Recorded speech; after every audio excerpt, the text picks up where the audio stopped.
నీవు ఎదుర్కొంటున్న సమస్యలకు పరిష్కారం కావాలి అంటే బైబిల్ గ్రంథంలో చాలా వచనాలు ఏకమై నీకు చెప్పే సలహా ఏంటంటే ప్రార్థించు అని. తరచుగా ఈ ప్రార్థన చేయి ప్రార్థన చేయి ప్రార్థన చేయి అనేటువంటి మాటలు విని విని విని విని మనకి మనలో కొంతమందికి రొటీన్ అనిపించవచ్చు. కానీ వేరే పరిష్కారం లేదు. ప్రార్థించు అనే మాటనే చెప్పాడు. శోధనలో ప్రవేశించకుండాన్నట్లు మీరు మెలకువగా ఉండి ప్రార్థన చేయండి అన్నాడు యేసయ్య.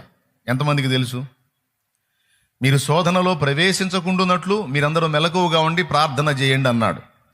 అంటే శోధనలో ప్రవేశించకుండా ఉండడానికి ప్రార్థన అవసరం. ప్రార్థన మనం కానీ క్రమంగా చేస్తూ దేవుని ముందుకు వెళతా ఉంటే మనం శోధింపబడేటువంటి పరిస్థితుల్లోకి వెళ్లకుండా కాపాడబడతామనేది ఆయన సలహా.